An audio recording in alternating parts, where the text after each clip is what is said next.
Okay, and Paul Bemis is the actual convener, so I will get quiet and he can get noisy. Okay, thank you, Susan. Hi, Jackson. How are you? Doing well. How are you? I'm well.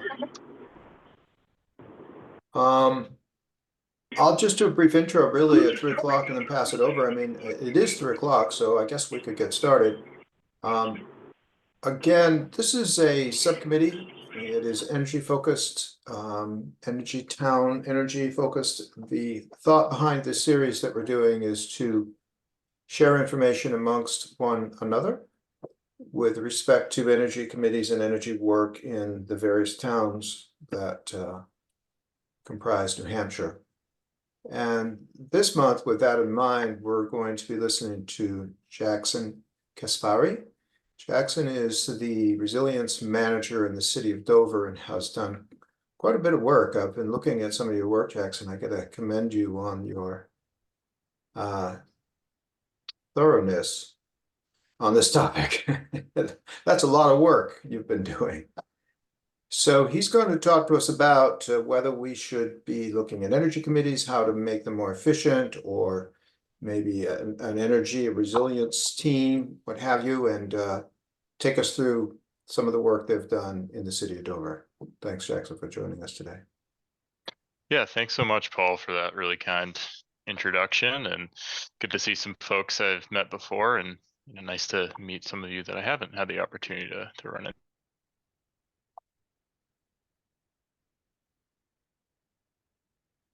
So Do if you have some material you want to share, Jackson, go ahead and do that. I think you have the ability to share your screen. Do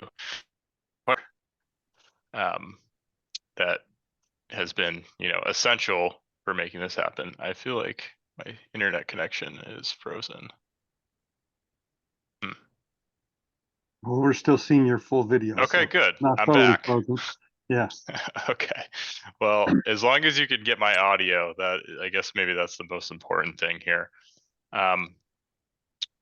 So I believe the citywide resilience plan was shared as a resource with all of you.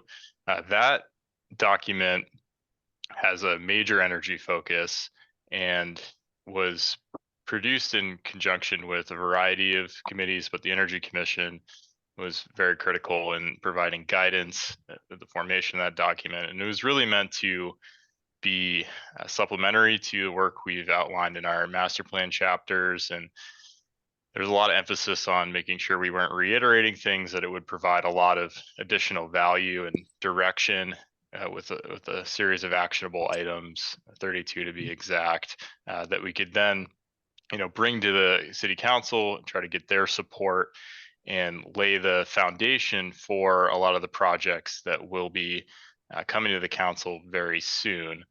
So, we were able to get a unanimous adoption from the city council for that plan, which was excellent. And now they've placed even more emphasis on implementing the citywide resilience plan as part of the council goals. So they moved it up their goal list, which was encouraging, to number 3 now. It's like our city is resilient, and within that category is implementing the items within that citywide resilience plan. And I guess before I dive into the projects that the commission and I have been engaged with more recently, I guess I could describe a bit of how I see the Energy Commission benefiting the city of Dover, and encouraging others, if they don't have energy committees or commissions in their communities. I know many of you likely do, how to maybe start that process and the value that's involved with it. So there excuse me, are, Jackson, yep. did you want to share your screen? I did set it up for you. Did you have slides to show? I was planning on it being more of a discussion-based format. Oh, Certainly, if you sure. want to see slides related to the citywide resilience plan, I'd be happy to pull those up. But given the sort of notice before this meeting, I was planning to just talk folks through it. Nope. You've got the capacity if you want it, and I just want to let Okay. you know. Sorry. No, thanks. I appreciate that. In terms of deciding whether to start an energy committee or an energy commission, there are some advantages to having an energy commission. The biggest one being that a commission, has control over a budget and can actually accept funding, whether that's through donations or allocations from the town, the city. And that is all governed under New Hampshire RSA 38D. And most communities like ours with energy commissions directly relate their operating rules and sort of the purpose of the commission to what is outlined in the state statute there. So I would encourage folks to take a look at it.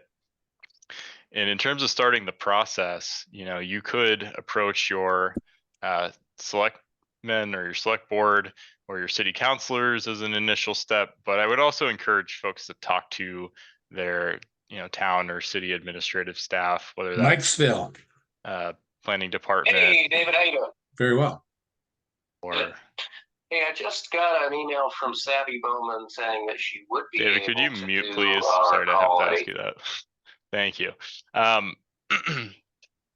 So if you contact your local administrative staff, maybe your town administrator or your city manager, they would sort of help outline the process that's involved. But ultimately, you would need to, set some goals for that energy commission or committee, come up with a list of operating rules, and certainly we could provide some guidance in that sector. And ultimately, right, those operating rules would need to be approved by your governing body in your community. And then initially, I would say it would be really critical to relate the goals of your committee or your commission to that of the community as a whole, right? And there's a number of ways you could approach that. If your council or a governing body has the goals itself, I'd say directly tying in the goals of the commission to support the goals of the elected body is a good place to start. But many communities also have master plans, whether those are comprehensive plans or done as individual chapters like they are in Dover. I would encourage folks to look to your master planning efforts to get some guidance on how your newly formed committee or commission can best support the community in those efforts. And feel free to obviously set your own goals and targets and everything, but it's good to have some foundation going into things. So I guess that's some advice on that side. And I know many communities that are involved with, say, the Community Power Coalition in New Hampshire, as part of that process, if they weren't in a county model, right, they were tasked with creating an electric aggregation committee, which is responsible, right, for overseeing your electric aggregation plan, which is a major step towards launching a community power program. And for communities that needed to create an electric aggregation committee, it presents an excellent opportunity to turn that EAC into a fully functioning energy commission, because you already have people that are engaged. They've worked on or are working on a major energy related project. So yeah, that in our case, we were able to use our existing energy commission to act as our electric aggregation committee. So we were well set up to take on that work, which was really nice. Can I ask you a few questions as we go here, Jackson? Yeah, please do. Yeah, okay. So the benefit, it seems, of a commission over just a straight energy committee is primarily the ability to receive independent funding. Correct.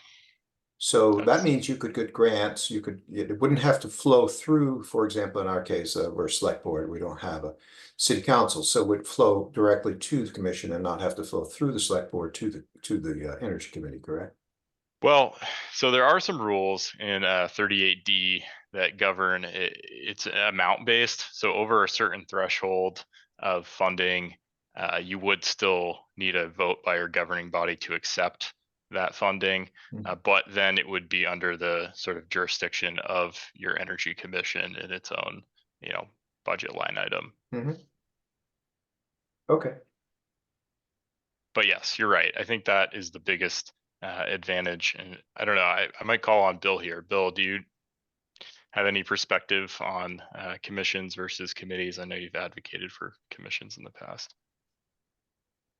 Well, the principal thing that we use it for are recurring expenses. Like we encourage the membership in Clean Energy New Hampshire and solicited the city to provide that funding. So it's a way of sort of having a little leverage with the city on issues that we've thought are strategically important. That's the primary purpose that we've used it for to date.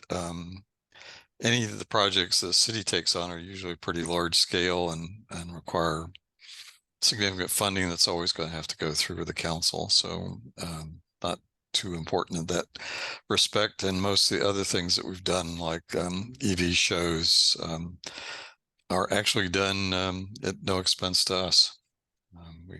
Yeah, I find this to be kind of an interesting component because in my little town, I'm in a little town of 3,500, Bristol, and the Energy Committee, which is what it is, and it's also, we're doing community power. So the Energy Committee is the aggregation committee, and it doesn't have a budget. We have no funding from the town whatsoever. We're kind of running on our own. To apply, would have to go back through, to apply for any funding, would have to do it through the town and have the town then allocate it to us. So the commission gives you a sort of as you pointed out, Bill, kind of a little bit of leverage in that regard, right? It allows you to run a little more autonomously, doesn't it? Well, I think, in our case, we work very closely on our staffing. Jackson, in this case, comes to us via the planning department. And so we work very closely with the planning department and other senior staff on any sort of initiatives that we do, and can usually work things out collaboratively. But the projects that we're proposing right now are not the sort of things that are at the level of funding that would ever pass through our hands. When you're talking about multi-million-dollar projects, they were going to require a lot of thought, a lot of input from a lot of people before they're gone forward. And that's really kind of been our emphasis in our commission. We have been trying to push the city to be forward thinking when it comes to energy issues, and setting goals and writing papers for the council and for staff, and recruiting staff members. I think that's one of the most important things that our committee did. It took us 3 years, but we finally were able to get the city to fund a position that hired Jackson. Unfortunately, we have to share him with some conservation responsibilities. So there's more than enough work for one member. And I think if nothing else that a committee or commission can do, it's, this is hard work, requires, day-to-day attention. It's not really something, unless you're a very small town, I think, that volunteers can do on their own. And someone in, town and city staff need to be carrying day-to-day responsibilities for advancing energy programs. And if you're not big enough to hire an individual, you can certainly advocate for someone sharing that responsibility among existing staff. So I think that for us has made the biggest difference in being able to move effectively and advance our energy goals. Joelle and Courtney had a question. Actually, I wanted to make a comment, and that is that in Enfield we have an energy committee, and we do have a budget. And I had actually contacted the New Hampshire Municipal Association to find out the difference between committees and commissions. And the reason I was asking that question is we were working on a supplemental phase of our master plan. And of those supplemental chapters, it seemed like all of the others were commissions, but the energy was a committee. And I wanted to know why we were different. And it had to do with, again, the authorization. But thanks for referencing the RSA, Jackson. I'll take a look at that. So, Thanks. so Joe Ellen, they talked to you mostly about the legal representation. Did budgetary numbers come into it at all? Did it have any fiscal component to it when they described it to you? We weren't talking about the fiscal part, really. Okay, okay. The reason I bring it up, Jackson, is that I see in your plan, you've got some interesting things that you're doing. Typically, when I think about resiliency, I'm thinking about major power outage and what do we do in the case of major power outage, and that's, grid failure kind of thing, and that's certainly something that my select board seems to be most interested in, less interested in green stuff and more interested in what if the power goes out, which, I'll take any opportunity I can get to promote the idea of that. And in your plan, I didn't see a tremendous focus there. Your plan, if I were to characterize it, is predominantly educational. You're doing a lot of education. You're doing a lot of outreach. You have some programs in there that are quite interesting that I'd like to get to in a moment. But can you speak for a moment about the idea of a major grid outage and resiliency in that regard? Are you preparing for that? Yeah, no, that's a really good point, Paul. So, there are a number of different electric distribution utilities in the state of New Hampshire, right? 3 being investor owned, one not being. New Hampshire Electric Co-op is not. And in Dover, obviously, even though we have our community power program, Eversource is responsible for maintaining the poles and wires, addressing power outages when they occur, and they've been really good. I mean, we address some of this in our hazard mitigation plan, and certainly, outages can be a huge issue. We have backup generators at a number of our critical facilities. I think in the future, if we are able to institute some more microgrid type arrangements where you can pair solar with storage, or you can utilize, geothermal systems in that regard, then you can build in additional resiliency that doesn't make you dependent on the grid operating successfully. But as we move towards more and more electrification, as we introduce a greater number of vehicles that are be drawing from the grid, obviously electric companies are going to have to invest more and more in terms of resiliency and upgrading the transmission capacity to be able to, appropriately serve their customers. But I mean, those distribution utilities, that is their number one focus is uptime, because when people really only notice them when the power's out. But I would Yeah. say in Dover, we're pretty well positioned in terms of climate impacts. Fortunately, we are going through a process right now with Eversource. I see a couple hands raised. We can get to those in a moment, where they are upgrading a lot of the major transmission corridors to new structures that are going to be more weather resistant, and will have longer lifespans. So they're replacing these, wood structures with steel structures. And so they're definitely investing a lot in long-term resiliency in that regard. We'll start with John Stevens. You just got your hand up, John? Yes. My question is, on the thought of a committee versus a commission, we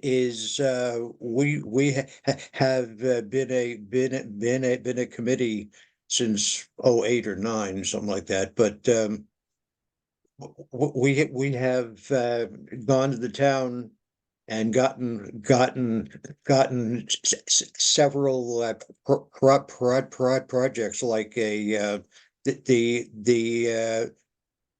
latest one was a solar installation at the town transfer station, but earlier that there were lighting retrofits at the town hall, the library, the town office, the school, and all that kind of stuff.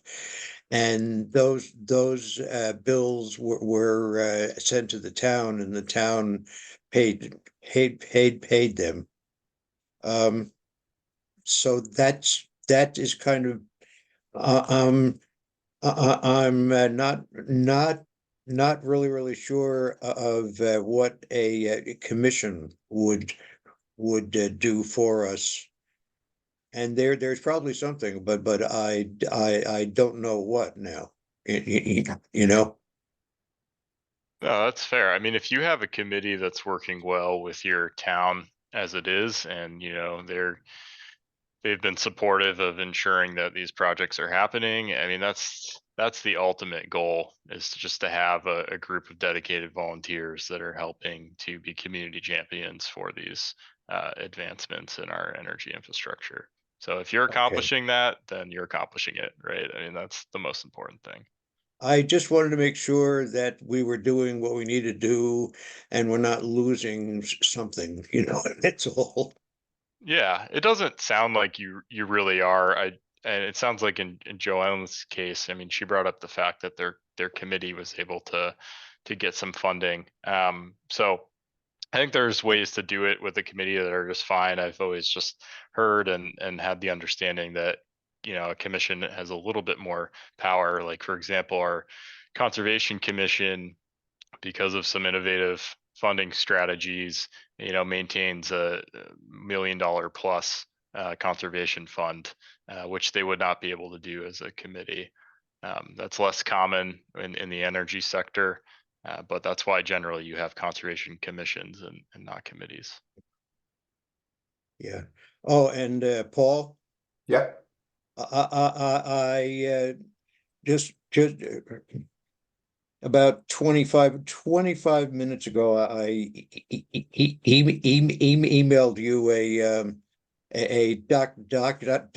document, a Word doc of the projects we have done since 2008 or 9 and on. good. Thanks.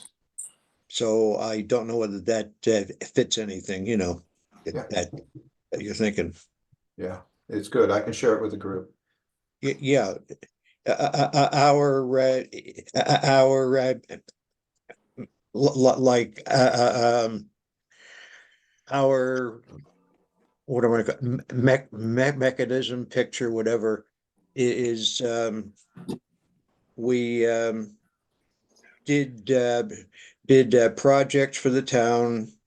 We did audits of people's homes and whatnot, and that all made us much more visible in the town. And then people started to contact us, asking us questions and asking us to do the town contacts us and asked us to set up a project for energy project for them, whether it's lighting, whether it's heating, whether it's whatever, or solar, Yep. So we found it useful to work more one-on-one with the town and residents, and then they know we're there and they have confidence, faith in us, I guess, or something, and they that just generates work for us. Okay, thanks, John. Doug, you want to make a comment? I had a couple of governance related questions as well. The first question is just the process of establishing a committee or a commission. Is that an act taken typically by the select board? Yes. And is there any different threshold to be a committee or a commission? Is it still just a vote of the select board essentially for one or the other? Correct. Okay. Yep. And then The they'll other generally, question go ahead. sorry. The other question I have for you, sorry, by way of introduction, I'm an energy circuit rider with Clean Energy New Hampshire and serving Sullivan County, which is a new territory for us.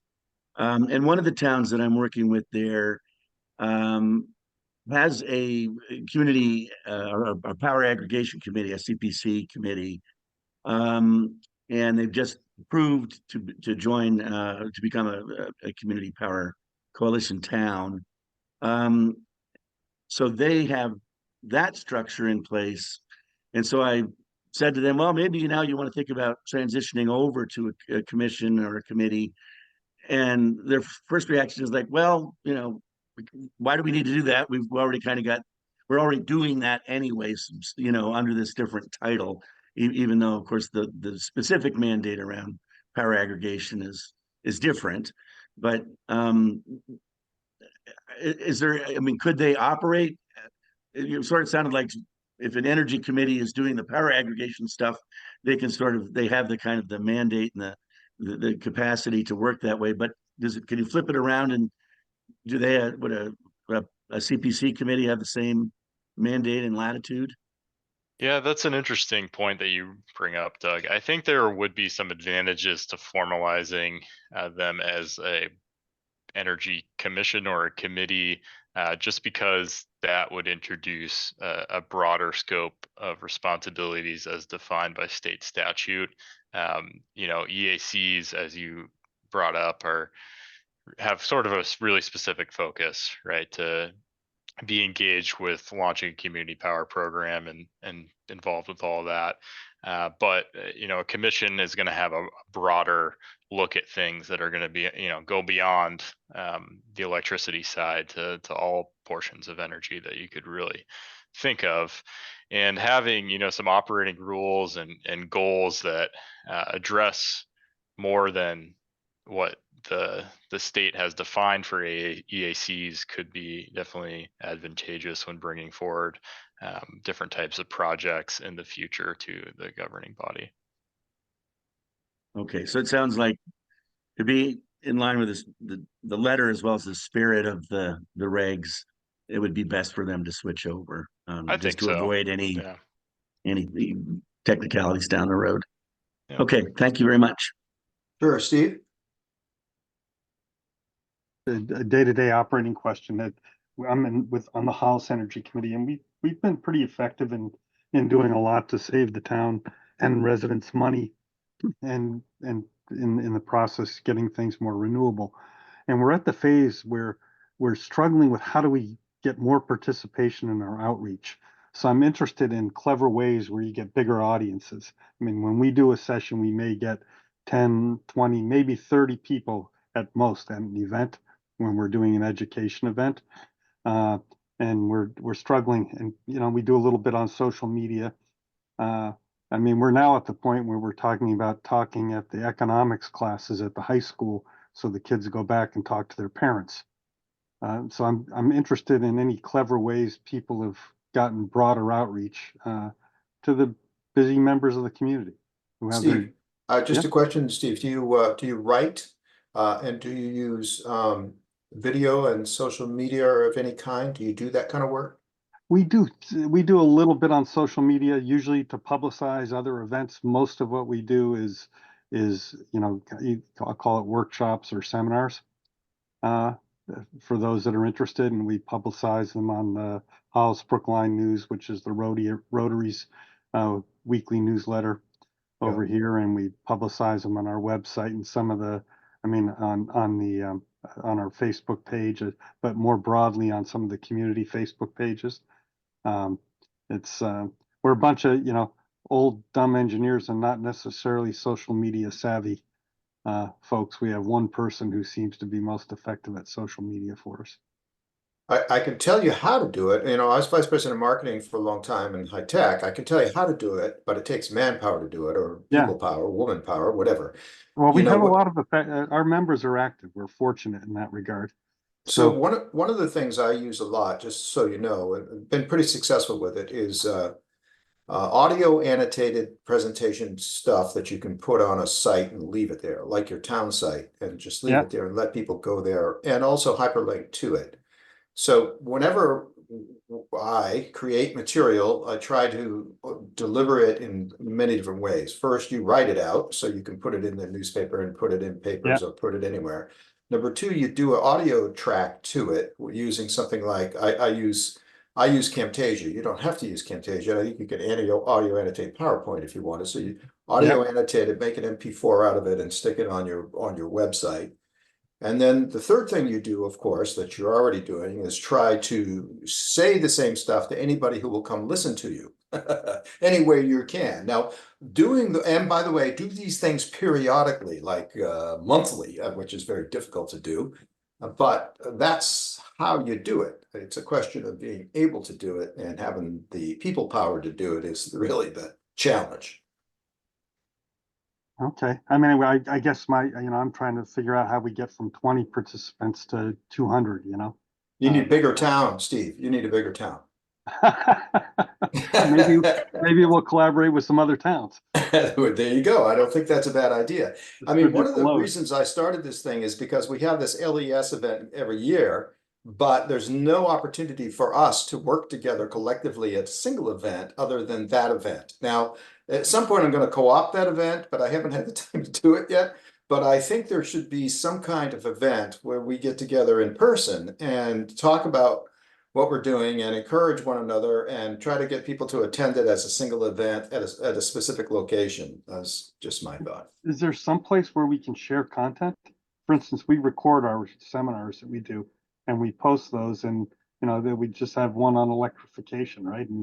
But people have to find it and want to see it, and you go through the effort, you might as well leverage it wherever Right. you.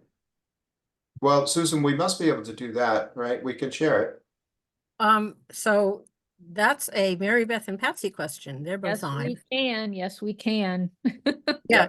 So send it to us and we'll put it on the Energy Working Group page, which is great because the more we get, the more useful we are, and the more people use us for communicating. Okay, so And I had my hand up. I want to sneak in. The New Hampshire Network got a bit of grant money that we're using to pay a UNH intern who is, of course, brilliant with media, and she's doing Facebook and Instagram for us. So maybe there's a high school student that needs to do a project who's really, just find someone really young. And and if you can give them a little money, they'll even be happier. yeah, I mean, but creating content takes time and effort, and it gets outdated really quick, Yeah, no, it's a pretty hungry beast. Yeah. Okay. Yeah, and if anybody else has any content that they could share, that would be wonderful. So this is Bill. I just wanted to say I saw Sarah Brock nodding her head when you were asking that question, and since she's Clean Energy New Hampshire's circuit rider director, I wonder if Clean Energy New Hampshire is thinking about doing something to help share information amongst energy committees. Thanks, Bill. I was going to keep my mouth shut and follow up with folks later. But yes, is a simple answer. And those of you who are members or are in a region where we've got circuit riders know that we do a lot of this ad hoc. The intention in the next 6 months is to work with you, Susan and Paul and New Hampshire Network, but we'll be building out a network of energy committees and energy folks, not looking to duplicate anything, but looking to just expand what's available and step in, because we do have paid staff capacity to provide some of this. And so we are all ears looking at what is already available and how we can complement. Yeah, I'd like to add that, we're just a vehicle. So if you've got ideas, tell us, and I'm going to use this moment to pause for station identification. Oh, that is wrong. Well, this is a picture of En-ROADS, which I just happened to have. I didn't have the other one I wanted. This is to announce that on Monday at 5:30 p.m., we're going to see the brand new En-ROADS, and it is going to teach us how to really look at methane, which has been not given enough attention. So I know I've sent it out to all of you a bunch, but I'm plugging it now. Just look at your email to find out how to register or go to our website. Okay, I'm going to stop that. All right, John, you have your hand up? Yeah, just a thought. We have been running a energy expo since about 2014 in town, and that was that gave us some very solid connection with residents of Dunbarton, as well as surrounding towns. We had exhibitors, vendors, and whatnot, and then also workshops offered, and that worked out very well. Where did you do it, John? At the high school or something? Yeah, at the Dunbarton Elementary School gym, which in Dunbarton is also known as the community center. So that gives us a little better access. But this coming year, late October, it will be in Bow, and it's driven by Dunbarton, Bow, and Ware, and it's being done in a Bow school, the Bow Memorial School, middle school. But one issue is that the Bow Energy Committee does not have funding for putting out the ads and making signs and all that kind of thing. Is there a resource for that kind of stuff, Sarah?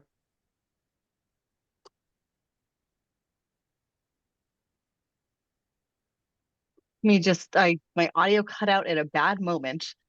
The quick summary of what stuff. Well, just support my for, yeah, my speech also cuts out occasionally, so yeah, like in setting up for that event, we need some money for signs and Yeah. publicity in the Concord Monitor and other places. And do you offer any help in that? No, not directly.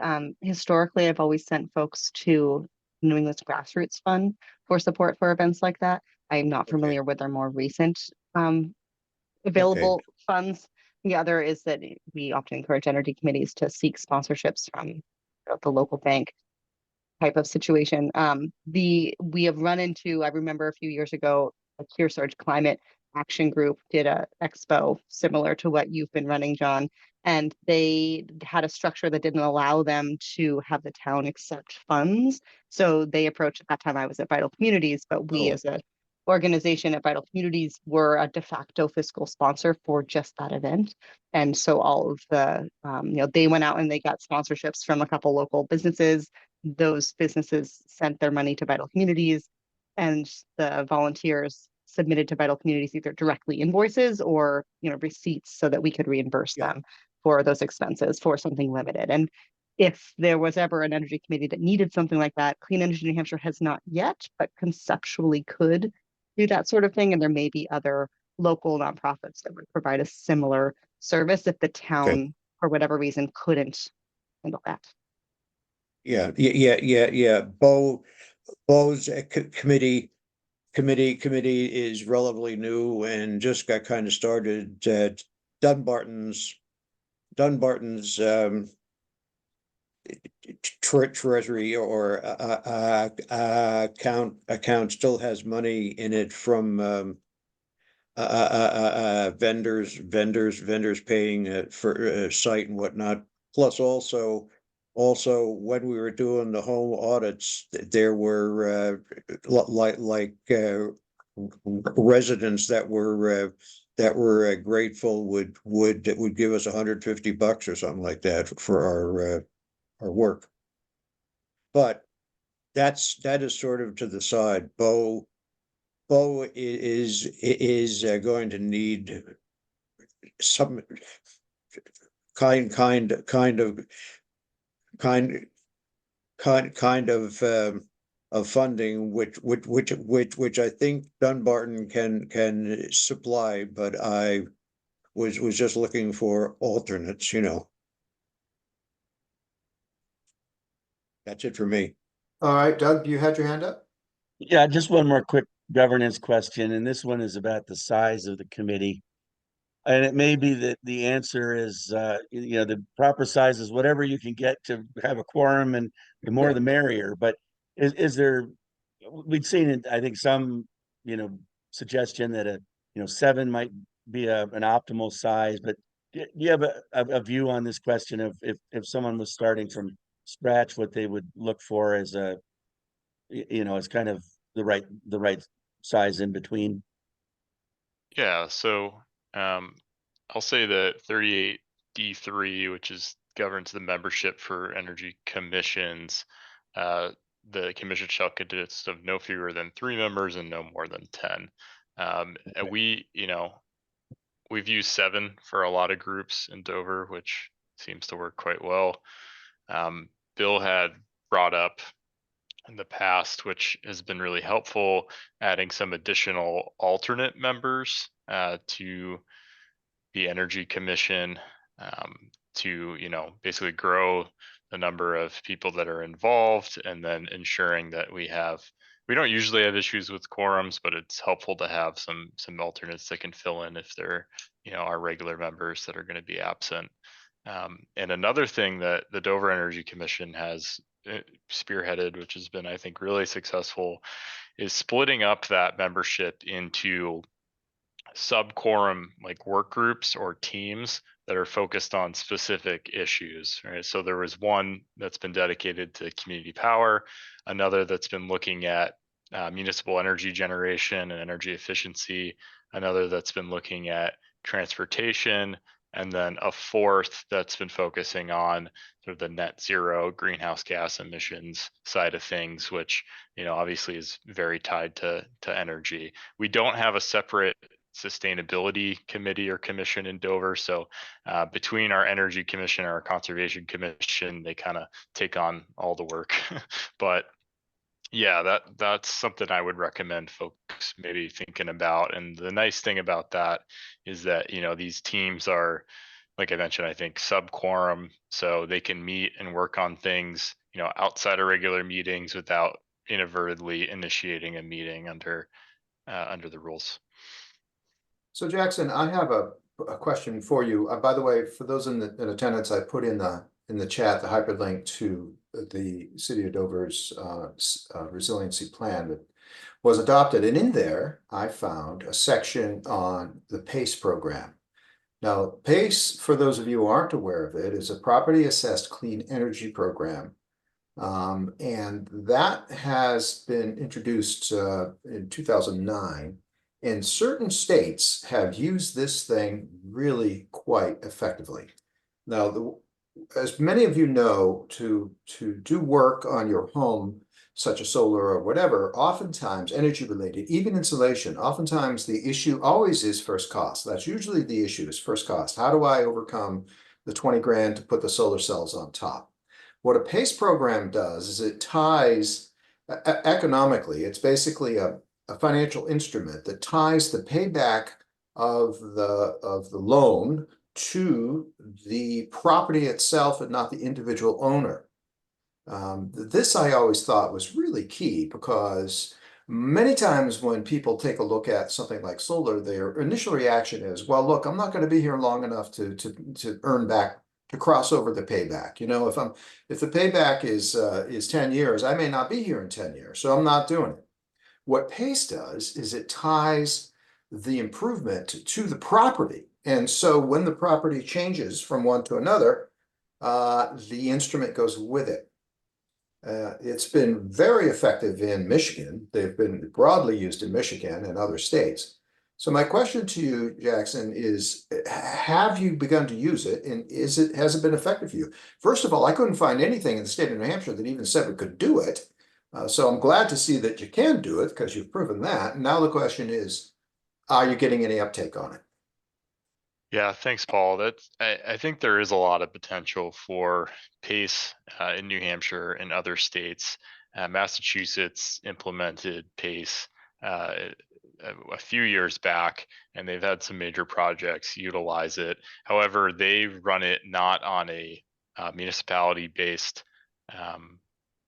side of things. They have one organization through the state of Massachusetts that does the review that's involved with the PACE-based applications. I think in Dover, it's something we put in the resilience plan because there's a lot of potential for it. There hasn't been a ton of progress to date, but you're correct that if we were to implement it, I think you're right. We would be the first municipality in New Hampshire to try to implement it. We're more looking at, I think, to start, if we were to do this and talking with staff to do CPACE or commercial property assessed clean energy. The reason being, with commercial properties, they could get they could make a big dent with their energy with something like this. And the risk on the residential side, right, is if the person is unable to, for some reason, pay that increase on their property taxes, then there's a lien that's put in place, and the city would have to deal with residential liens, which can get really messy and complicated. As it would work in theory, and I think in practice, you have to be able to prove to initiate PACE in the first place that your energy and operational savings in your business or in your home will more than compensate for the cost of doing the project. And so in theory, it's a great way to finance something with a pool of money that the municipality dictates and has a competitive process to see who would be able to get it based on the applications. And it should be a win-win for everyone. I think just the logistics of implementing it are a little bit complicated, and New Hampshire not having like NHDOE or someone else involved with this makes it harder for municipalities to take it on. But maybe that's somewhere where Clean Energy New Hampshire could play a role down the line. I'm going to throw you out there for that one. We'll see how that happens. Just to sort of, I don't know how many people are aware of it, but so let me go a little bit further in its description. What Jackson is referring to is that the dollars associated with paying back the money that's loaned to you to put up the solar cells is incremented on the tax bill associated with the property.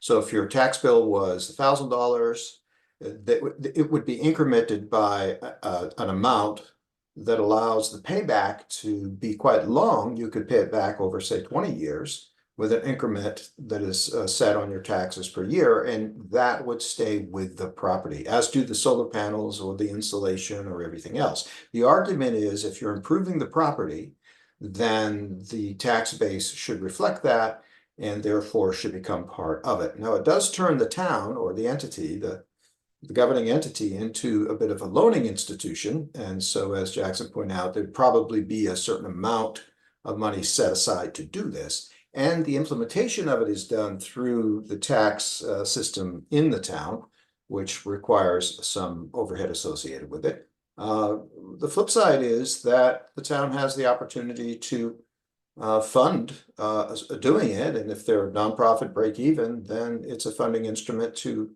grow the budget of the town, I would think. Is anybody else looking at PACE? Any other do people here know about this program? And is there any other effort going on that in any of the towns that are represented here today? I haven't heard of it before, and we're not doing anything in Hollis. The reason I bring it up is because there's this whole focus on decarbonization going on, as you know.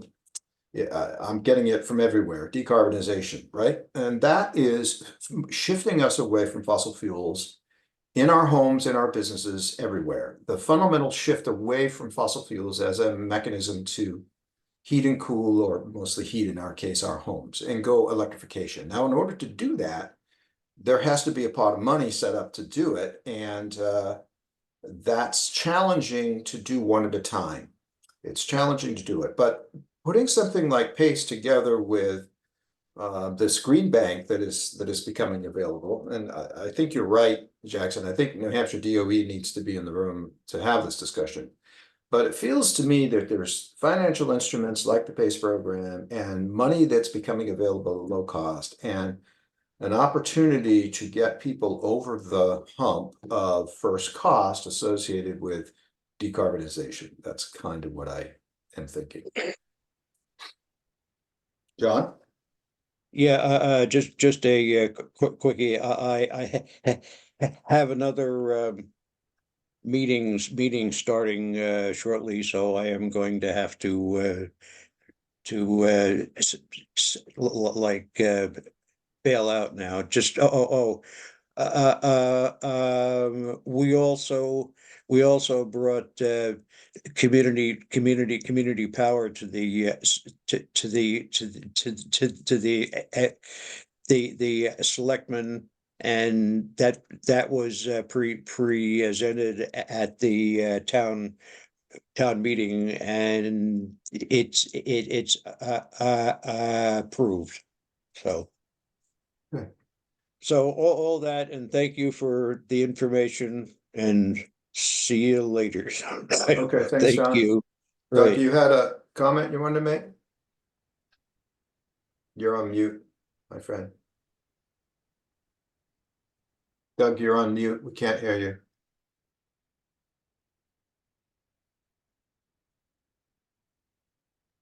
There we go. Is that better? Sorry Yeah. about that. That's all right. It's one more. I said I'm stuck in the governance track today because all my questions are in that lane of thinking. So we talked about the size of these committees. Now I'm thinking about the representation. There's another town I'm working with that had an energy committee, but kind of, I guess they felt it was like a horse that was let out of the barn and was running on its own and didn't have any fences around it. So it was disbanded and now is in the process of being put back together, but with kind of specific instructions from their select board as to what their, kind of function and goals are. So I guess the question generally then is it useful to have a liaison or a delegate who would be serving with the town in some official capacity to serve at least as an ex officio member of these committees? And I recognize that, one size doesn't fit all, and what works for one town might not work for another. But do you have any general thoughts on that? Put that out to Jackson, but to anybody who's had experience with this, to see if there are advantages or disadvantages to, as opposed to having, say, an all volunteer committee and then leaving the city officials off.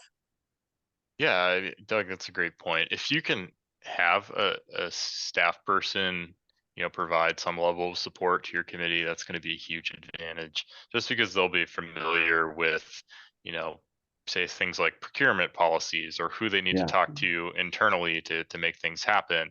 They'll be familiar with sort of the operating rules and 91A and, everything that surrounds operating as a committee to ensure that your committee or commission is, operating within the bounds of the law and is sort of communicating frequently with, your paid staff if you have it. But it's another place where, clean energy can obviously can play a role, I think. And if you don't have planning staff, your regional planning commissions may be able to provide some assistance as well. So they're another good resource that you could sort of leverage. Right. Okay, John, your hands up.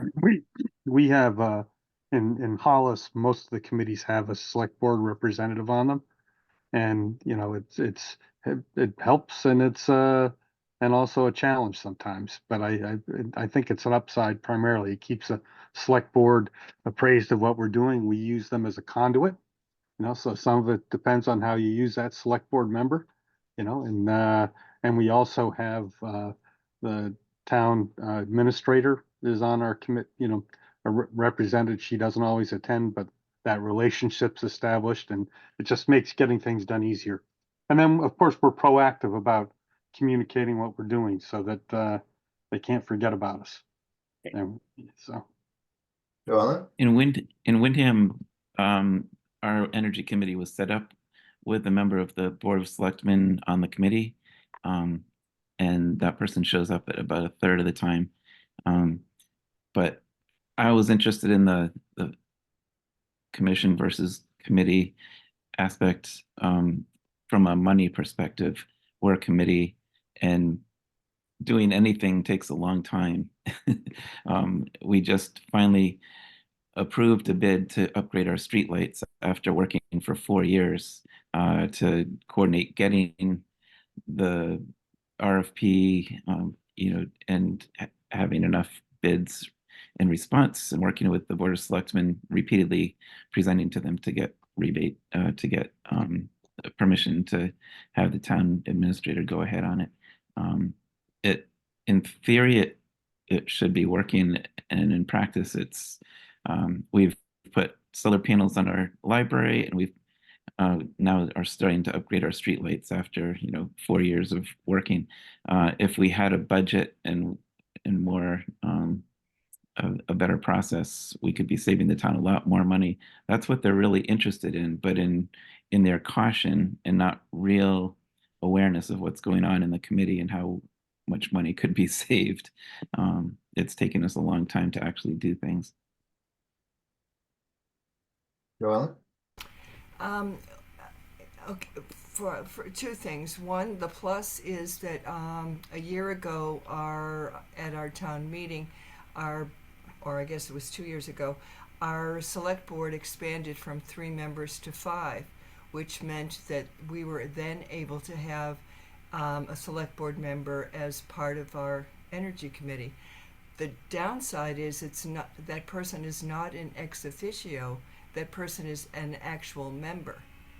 And to my thinking, it's more challenging to get a select board to do anything besides be part of the select board. And we need more bodies to do more things.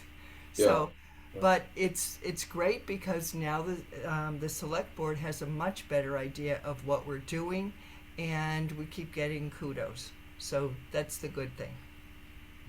Yeah. Similar for us, we don't have manpower. We've got a select board, but they just focused on paving roads and filling potholes. They're not really interested in this topic. Okay, we're coming up on the hour. I wanted to mention that next month I have lined up for us a person named Greg Ames. And Tad Montgomery is going to introduce him now. Now, Greg is a alpha beta user of the Liberty Utilities battery storage system for a residential application. This to me, battery storage plus solar in our homes is something that I'm anxious to get on with and get going. It provides many upside opportunities, and I'm completely frustrated that we don't have it here broadly in our state. But Liberty has implemented it in the Upper Valley, and Greg's going to give us a firsthand take on what that's been like and what the upside and downside has been.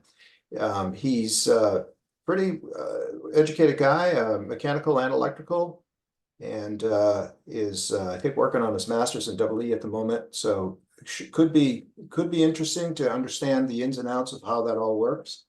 I'm hoping that the Community Power of New Hampshire will be able to offer a program like this for us at some point in the near future. And I tell them that every time I see them, because I think this has the potential to really transform the whole distributed energy landscape. And I'm a big fan of distributed energy, as you might guess. So that's going to be a good one. It's going to be at the same time, same bat channel. It's going to be the third Wednesday at 3 p.m. So he's agreed to do that. He's going to have a PowerPoint for us and take us through that. So I just wanted to cue that up for you. That'll be an interesting session.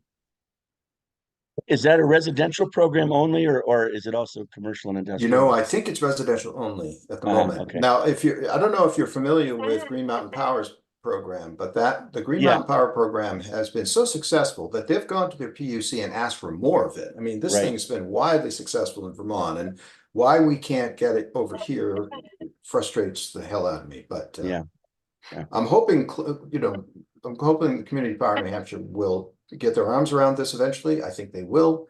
They tell me they will, but you know, right now they're in a fight over data, right? Because they can't read the data coming from the, you know, and I was talking to them yesterday about it. I was talking to David Hemingway. He's on the board of Community Power, and he's fighting these issues. And you know, what's happening is they don't want to give us the data, and if they do, they don't want to give it to us in granularity fine enough or fast enough to be able to actually use it for anything substantial, like time varying rates or anything like that. So Right. this fight will go on, but it's a fight we need to really be educated about and the benefits of it. Yeah, Great I'll topic. note real quick, Paul, as the membership of CPCNH continues to grow and more of the state is represented, right? There's some real legislative power that comes with that. Exactly And correct. so, you know, I'm very hopeful as a fellow board member or as a board member at CPCNH that, you know, we will make progress Yes, in these areas. So that's correct. It's exactly Well, correct. I also hope that all of the energy committees of all the towns can use us as political leverage. That Yes. has not happened yet, but I think we'll get there. John, did you want to say some last thing? John Gage? John, you have your hand up? That was from before, but boy, I've okay. been biting my tongue. Yes, please come to the En-ROADS thing on Monday night. What you will see is the power of carbon pricing at a federal level, and how we can use this locally is to educate our state legislators that carbon pricing is coming, and we should prepare for it. And we prepare for it by decarbonizing, and we do that by doing all the things that we're talking about in this meeting. Electrification, energy efficiency, getting towns to do all of the right things. It's a way to save money, and the town and administrators and state legislators like that message. They don't understand it right now. A lot of them are just ignoring climate pollution and climate change in general. But En-ROADS is a tool. Anybody can see the power of all the different things that can be done at a federal and international level. Carbon pricing is coming, and we can really save our towns a lot of money by decarbonizing now, because it does take a long time to do all of these things. But if you sell it as a preparation for when there's a price on pollution, you know, forward-looking leaders can hopefully get behind all the things that we're doing. So thank you. That was a mistake. You shouldn't have asked. Thank you. Okay. Thanks everyone for joining. We look forward to speaking to you again next month. Thanks. Yeah. Jackson, thanks so much. Thank you, yeah, Jackson. no problem. Yeah, Happy thanks. to It was great. participate. Thanks, Glad you're Jackson. all doing this. Take care. All right. See you.